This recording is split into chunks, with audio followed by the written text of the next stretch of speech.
That's a great looking group of folks. At least their names. Yeah, for sure. So, with about 10 seconds to go to the 45-minute mark, why don't we just kind of start kicking things off as the last few people trickle in. Hello and welcome to day 2 of Acquia Engage. We have a fantastic panel for you lined up this session, where we're actually joined by a small group of distinguished marketing leaders from Serene & Lily, Amix Technologies, and Century 21 Stores, who will be sharing their insights and perspectives into strategies that have really moved the needle for their businesses. My name is Alex Alcanto, Director of Product Marketing here at Acquia, and I'll be your moderator today. But more importantly, we're joined by Carla Rummel, Chief Marketing Officer at Serene & Lily, Ken Lowenberg, Director of Digital Marketing and Technology at Amix Technologies, and Teresa Rodriguez, Integrated Marketing and PR at Century 21 Stores. Let's kick off with a brief round of introductions. Carla, welcome. Why don't we start with you? Hi, everyone. It's nice to be here this morning or afternoon almost for you East Coasters. I've been at Serene & Lily a little over 7 years. I've been working with Agile One since the end of 2016. So we've had several years on the platform. I'm happy to answer questions about that offline, I guess. And prior to Serene & Lily, I was an investor in private consumer businesses. So a little bit of a different background, but happy to be here. Hi, everybody. Thank you, Carla. Ken, congratulations to Amix for being an Engage Award winner. That was announced this morning. Very exciting. Could you share a little bit about your background as well with us? Sure. Hi, everyone, and thank you. Thank you for the award. We're very proud. So I am the Director of Digital Marketing and Technology at Amix Technologies. I've been there for a few months, but previous to that, I was a nonprofit executive for a number of years, including at the Epilepsy Foundation, where we were adopters, early adopters of some of the marketing cloud technology, in particular, Acquia Lift, now Acquia Personalization. And love communications, love marketing. You'll find out that I love to talk, and I'm happy to be here. Thanks, everyone. Fantastic. And finally, last but not least, for sure, Teresa, welcome. Tell us a little bit about yourself. Great. Thank you. So I currently am at Century 21 department stores, not the real estate company. I'm hitting about 3 years there, where we've really taken CRM and utilizing analytics to really engage with our customers to the next level. We actually implemented the Agile One platform at the onset of the year of this fiscal year. So we went live, I believe, in February. But prior to this, we were at churn, which is a watch retailer, and we actually implemented Agile One there. That had some extensive background. And prior to that, I was in beauty for 10 years. So I have a long retail experience and understanding. Fantastic. Thank you so much. So let's jump right in. We have a meaty agenda for us today. So Ken, this first one will be for you. According to a recent McKinsey study that actually Mike Sullivan referenced yesterday in his keynote, it's estimated that consumers' adoption of digital has vaulted significantly, about 5 years in just 8 weeks, with tens of millions of consumers leveraging digital channels for the very first time. This has, of course, resulted in a wave of new data and a fundamental shift in the customer journey that have accelerated digital transformations. In your experience, how have you been able to effectively rationalize and adapt with seismic shifts like this, and what type of role have marketing technology played in that? Thanks, Alex. Well, yeah, we find ourselves in really crazy times. And in this time, digital experience adoption has accelerated, as we've heard throughout this conference, both on the consumer side and on the industry side. Years have become months, months have become days when it comes to DXP adoption, and marketing technology has become more important than ever. But having said that, marketing also has to, I believe, be more invisible than ever. It's sort of a maxim of marketing. People don't like to know that they're being marketed to, and if they feel like they're being marketed to, I don't think you're doing it right. So the concept of that people don't want to feel marketed to, but they do want to feel seen, and they do want to feel included, and they want to be seen in the digital now, what I call the digital now, which is now where we are. Everything is the digital now more than ever. So it's all about the people, it's all about the stakeholders, and some of the products that was announced yesterday at Aqua Engage, talking about that immediacy of the digital now really is exciting. But the most important thing that I feel that has to happen now is empathy. Stronger than ever, more important than ever, is being empathetic with people. We all know that this is incredibly challenging times, and understanding and embracing that tectonic shift that's out there for everybody. If we do that and we make sure that people can be seen and included and know that we're there with them as a brand, as a company, that we're in this together. It's not about the selling and the marketing so much of buy my stuff, take advantage of my services. It's more about we feel you, we're with you, we're in this together. And to me, that involves bringing to bear all the channels in the funnel. Seems to be a bigger, stronger emphasis on social. We saw that in the presentation earlier with your chief marketing officer. And that brand nuances have to be in all of those channels based on the audience needs and the approach of the audience to those channels. So I think, and this is not something that's going to just be pandemic based. I think this is, we saw this massive acceleration, but I think it's going to persist beyond the pandemic. And I think we're going to see as an industry, as a people, that there are going to be things that stick with us, even as this pandemic lifts, hopefully sometime in the near future. I hope that answers the question. That's my feeling. Yeah, excellent. Actually, I think that's a great segue that I'm going to pose to you, Teresa. Research shows that about 86% of businesses have seen their acquisition costs go up in the last 24 months. And with our new digital first reality, competition is pretty cutthroat as you try to gain your customers' attention, let alone try to build a true relationship with them over time and kind of bake empathy into that relationship, as Ken was mentioning. You have brands that were, traditionally selling through resellers, switching to direct-to-consumer models. Of course, there's the ongoing Amazon versus retailer saga. And even physical store design is changing. I think we've seen stores like Walmart recently introducing new concepts that news outlets have boldly declared, browsing is dead, essentially. What's the best way that marketers can effectively merchandise in today's environment while maximizing the return on investment in their customer acquisition programs? Yeah, I think, Century 21, for those of you who may not be familiar, really has a large scale and wide variety of product, and more so their designer names. So anything from Tommy Hilfiger up to Versace and Christian Louboutin heels. So one of the advantages that we've had has been we have these desired brand names that people are familiar with. So one of the biggest things when we looked at acquisition was the difference between our online consumer and our in-store consumer. So much of the business is done in our brick and mortar stores that we kind of, when you separate that out to gain a new customer, it's really looking at what is getting a new customer in. So luckily, we've actually found that with our digital experience and actually through this entire pandemic, that the higher end recognizable names were really something for us to garner new customers. I think, as you said, people are not coming in, especially on an online experience, and just browsing around and saying, like, let me see what I can find in this store. They start by looking for a specific item.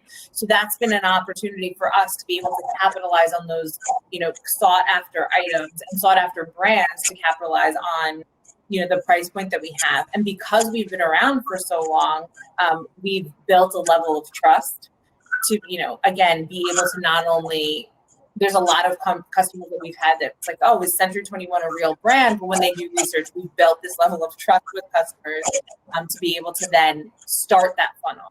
So absolutely. And Carla, actually, to that, and I know that you've seen acquisition costs fall more recently. I'd like you to react to what Teresa was saying, just provide your perspective on that. I think that I totally agree with what she's saying. We have seen that by and large, our new customers and our existing customers purchase very similar things. So, which is a little bit of a surprise, but looking at it at a very detailed level, which we can do with the platform, it's informed the ad creative that we're running in paid social. So we know which products are driving the most number of new customers. We can also look at the LTV of those customers over time. So we know that we're not buying a customer who's going to be lower value, or acquiring, I should say, not buying a customer. That doesn't sound right. And so we have confidence in terms of knowing which products to test and ad creative. And so I think that's been really helpful. And we have seen our customer acquisition go down, especially in sort of June, July timeframe, when there was a lot of disruption in paid social. I think being in the home category, Serena and Lily has been a tailwind right now. It's one of the categories that consumers are focused on purchasing for. We have a somewhat affluent customer, so that helps as well, as she's more resilient. And so, when you're not spending on travel and you're not spending on restaurants and you're spending a lot of time at home, I think it's sort of more fertile ground for the marketing that we were already doing, and sort of the testing that we did all throughout last year, and we do continually just put us in a better position when COVID hit to take advantage of that. Fantastic. And actually, Carla, to that end, loyalty really seems to be the name of the game. As you said, you have quite a fertile ground with your customers. About 55% of consumers reported turning to brands that they trust during lockdown. And with experiences being, connected across all channels today, it seems like there's a clear opportunity to streamline building practices as a differentiator. How have you been able to foster that trust within your customer base and to continue building the community with them to have them advocate for your brand over time? I think it's a couple of things. I think what Ken said in the beginning is really valid. I think we were very careful with our marketing messages in the beginning of COVID. I think we've gone a little bit closer to sort of where we were before, but and that really came all the way down from our CEO with a really strong opinion that, last day to buy your sofa, like last chance, act now, was not really the kind of message you wanted to send in April and May. And I think that does help build trust. I think an empathetic message that isn't also too far the other way. We never used the word COVID. We don't use the word shelter in place. It's a very nuanced fine line of, we know you're spending more time at home. We want to make that more comfortable and pleasant for you. And we know you want to make it that way for your family. Like that type of messaging, I think helped build trust. We also have 13 design shops. So we have 13 kind of brick and mortar locations, which were closed in the beginning of COVID, which we reopened by appointment only after Memorial Day. And we really have seen strong performance from those doors with an appointment only approach, which was a surprise. And it's really changed the game for our design advisors who work in our design shops. We've talked about COVID being, kind of an accelerant or, months become days. Things we had wanted to do, like making online appointment scheduling available for design shops, had been on the back burner, and design shops kept saying, oh, we don't really need it. People can call, but now we have that up, now we have a better way to gather information before those appointments so that they're really productive. And so that also, we've seen retention go up across all of our cohorts during this time. And I think it's a combination of people being more focused on home, but also some of the things we've done to, sensitively remind the customer that we're here and make it easy for her to do things for her home right now. Yeah. Carla, to add to what you just said, it's an opportunity. So where we saw an opportunity, again, a lot of the business is done in brick and mortar. So there were a few stores that were struggling more than others. And what I was able to do actually with the Agile and Acquia platform was to go in and say, what customers have not shopped with us since before the pandemic? And of those customers, which ones are focused on. So for example, we did an event in our Lincoln Square store where we said, what customers have shopped in our Lincoln Square store, but have not shopped since before this pandemic, or actually have not shopped, before this year. And actually invited just those customers who were high value customers in during, and we had them do private appointments. So that we had the stores open just for these customers from 6 o'clock till 9 o'clock. We only allowed 30 people to make appointments during the day. So in our large format stores, there was a sense of security where it's not just you coming in and spending time online with everyone else. It's an opportunity for you to come in and you to feel valued. I think going into the whole loyalty factor and having an experience that felt safer, but then really pointing out the specific customers that had engaged in their brands. So very similar. Yeah, and I would say that what you guys are describing is very much personalization, right? If you think about the personalization approach and talking about brand trust, what I said earlier about being empathetic, especially now, what you guys just described from your retail locations is understanding that empathy, understanding that we're all in this together. And I think that's super critical for brands to survive. It has to know it's not just about them, I mean, just in general, but especially now in a situation like now, brands need to know that it's about the stakeholder. It's always about the customer, right? It has to always be about the customer and the customer's needs. And today, about how can we reduce stress? How can we reduce anxiety? How can a brand become the nexus of calm and support and also honesty? Always important, honesty, but here, especially now, being honest about safety, being honest about, what needs to be done with this pandemic to help people.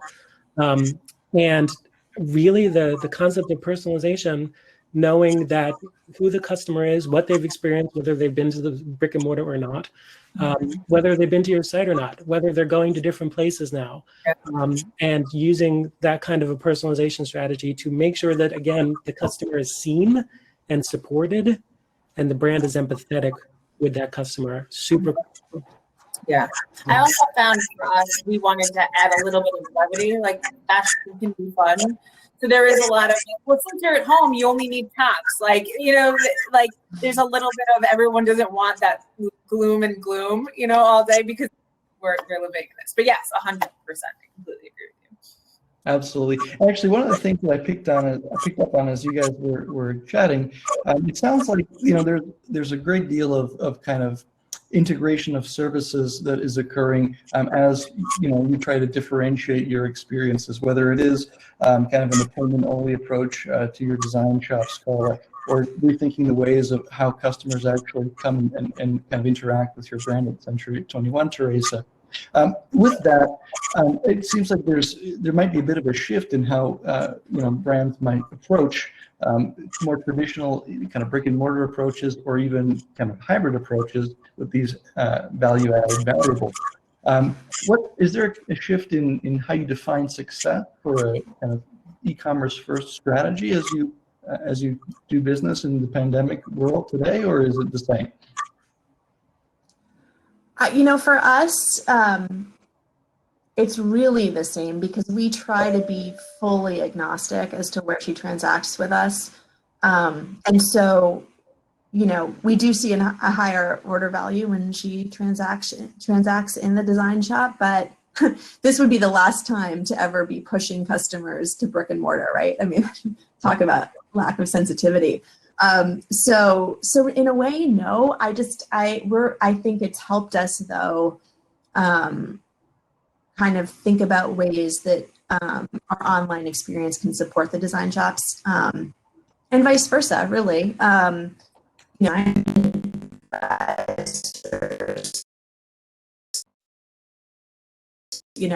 would prefer to shop online to know that, to have the customer know that doesn't, the design advisor doesn't mind. We actually did change some compensation structures around this time as well.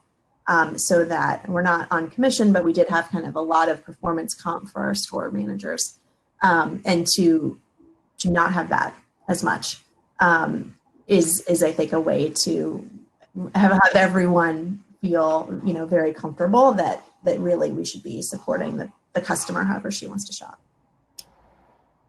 Fantastic. And Ken, I also wanted to get your perspective with your experience at the Epilepsy Foundation.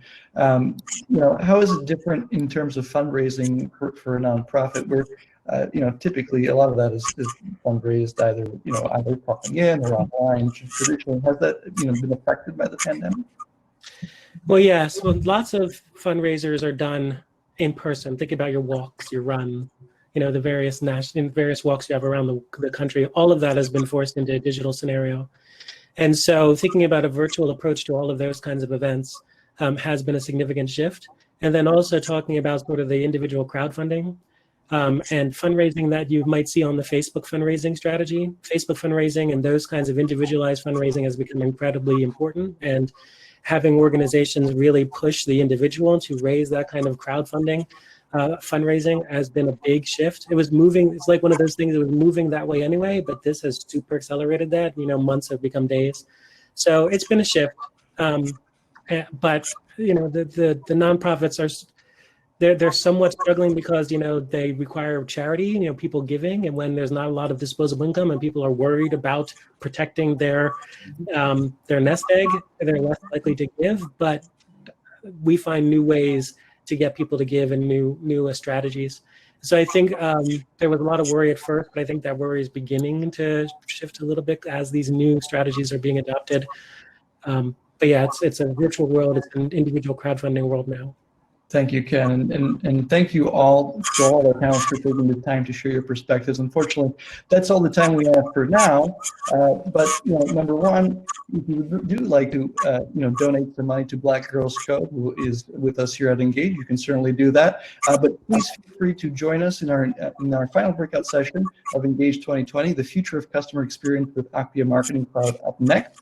Or come find us at the Marketing Cloud booth located in the Partner Pavilion, where you'll be able to chat live in the one-on-one live chat feature with our team of experts. So we hope to see you there. I hope you have a wonderful rest of Engage, and thanks again to all of you. Thanks, everyone. Take care.